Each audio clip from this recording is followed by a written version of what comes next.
मसीना 13 पारा पारसी पारागी ममीना तीनों भाइयों की कहानी। तीनों भाइयों हब्दी मचिमना अहुम की कहानी वारी मचिमना अहुम की वारी। पुराने समय की बात है। पुराने हाइदी ममांगई समय की मतम की बात है। वानी ममांगई मतम की वारी नी। सृष्टि के आरंभ में लसेंबा होप मतमदा हाबदी पृथ्वी से संगलप होप मतमदा देवता लाई मनुष्य मियोबा और अमसुंग बा कई से बाय बाय थे मचिमना ओरमी। तीनों बाय मचिमना अहुमदो अपनी माँ की हदी मखोई ममा की देखभाल हदी सिंबगी थबा अदो बारी बारी से पाली पाली नायरगा कटे थे तौरमी। ममा की इंसिंबगी थबा अदो पाली नायरगा मथंग मथंग थबक तौरमी। देवता और मनुष्य की लाई अमसुंग मियोबगी बारी में पालीददी उनकी माँ मखोगी ममा अदो सुखी रहती थी। सुखी हदी नुंगाइना रहती थी लेरमी। लेकिन अदुबु बा की बारी में कईगी पाली मतमददी वो कमजोर हो जाती थी। ममा अदो कमजोर हो जाती थी हदी सुनजिलगमी। बा अपनी माँ को कईना मखोगी ममा अदो चाटा रहता था लेक्तुनत लेरमी। मरम अदुना ममा अदो सुनजिलमी कईगी पाली ताब मतमददी। धीरे धीरे तपना तपना उनकी माँ मखोगी ममा अदो मौत की ओर सीबगी माइगैरोमदा बरने लगी। सुम सुम चंगसिलगलमी हाबदी सुम सुम सोंजिलगलमी ममा अदो। इस कारण मरम असिना देवता लाई और अमसुंग मनुष्य मियोबना बहुत परेशानी हुई। याना मथा सरमी। दोनों ने मखोई अनिना एक उपाय सोचा। उपाय अमा खलमी। उन्होंने मखोइना बा को कई दुबु पानी लाने के लिए हदी पानी इसिंग लाने के लिए पुरनबुगिदमगता एक फुटी हुई अकाइबा तुम्बी दी तुम्बी अमा पिरमी। तुम्बी हदी खोना मयामा तुम्बा हाइना खंगरिबसे अकाइबा तुम्बा अमा पिरमी। देवता ने लाइना बाघ से कहा कई दहाइरमी।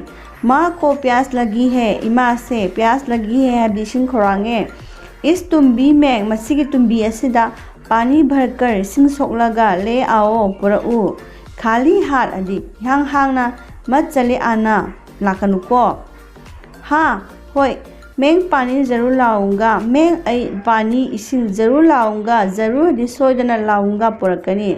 होय इसिंग सोइदना पुरके बाघ ने उत्तर दिया। बाघ ने हदी कईना उत्तर दिया पाखुम पिरमी। और अमसुंग एक पोखर की पुखरी अमगी और माइगैरमदा चला गया चटखिरमी। बाघ ने कईना पोखर के पानी हदी पुखरी की इसिंग अदो तुम्बी को डुबोया। कई अदुना पुखरी की इसिंगदा तुम्बी को डुबोया हदी तुम्बा अदो लुपसिले। पानी भर बाहर निकला। इसिंग सोकलगा बाहर निकला हदी निकाला हदी इसिंग मनुंदगी लौखले। लेकिन अदुबु उसमें से था मधुदा से था अहोब मखुल लेरमी। तुम्बादुदा अहोब मखुल लेरमी। पानी से ऊपर उठाते ही इसिंगदगी ऊपर उठाते हदी मथक हेक लौखटपगा उसके सेट में मधुगी सेट में हदी अहोबदा सारा पानी इसिंग लोइनमक बाहर निकल गया। इसिंग लोइनमक मपान थोखरे हदी इसिंग लोइनमक ताखरे। बाघ ने कईना तुम्बी को तुम्बीदुबु दुबारा अमुहना पानी में डुबोया। अमुहना इसिंग लुपसिले। ऊपर उठाते ही हेक लौखटपगा पानी फिर बाहर निकल गया। इसिंग सिंगदो फिर अमुका हना बाहर निकल गया। इसिंग लोइना ताखरे मपानदा लोइना ताक थोखरे। इस तरह समाय तौदना बाघ कईना बार बार हन्ना हन्ना करता रहा। हन्ना हन्ना इसिंग सोकलमी। किंतु अदुमैनमक पानी नहीं भर सका। इसिंग दी थलहनबा ngamdre। इसी बीच मसी मरा असिदा माँ की ममा की मृत्यु हो गई। सिरे ममा अदो लेखिद्रे मरा असिदा।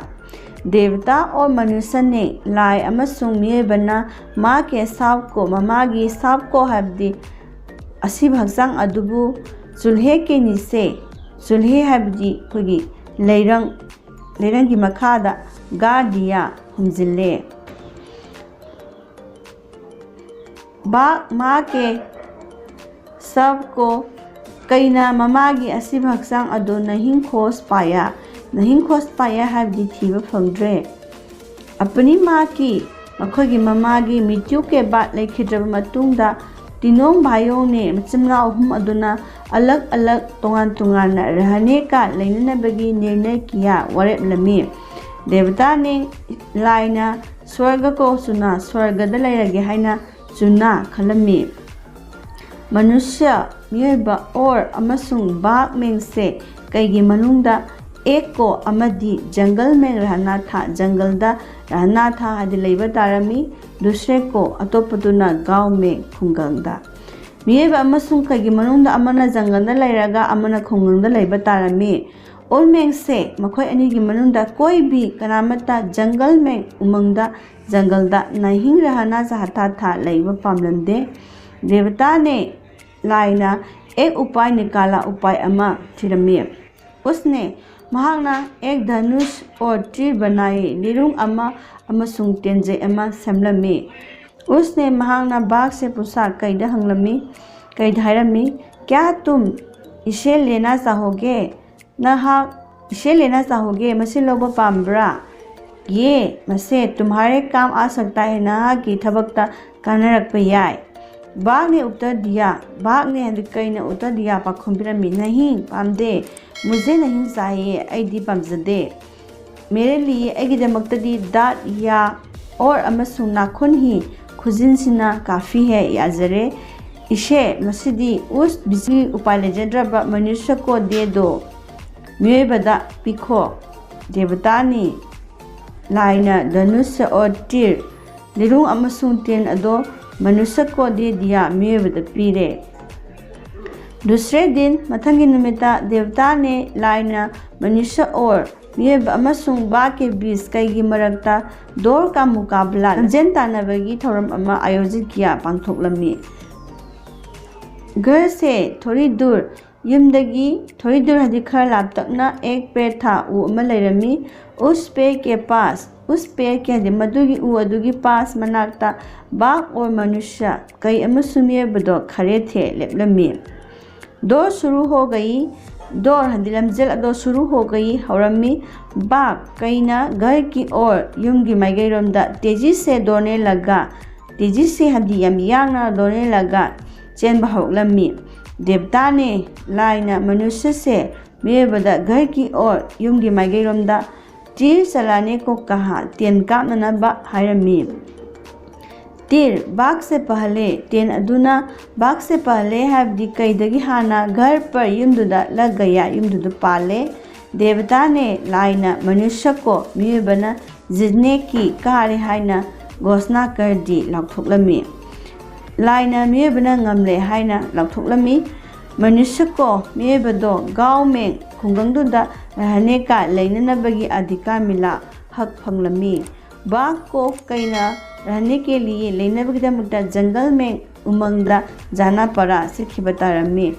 उस दिन से मधुगी नुमी अदुदगी देवता लाई मनुष्य मियोइबा और अमसुंग बाघ कई अदो अलग अलग तोंगान तोंगाना रहने लगे लेबा हौखी।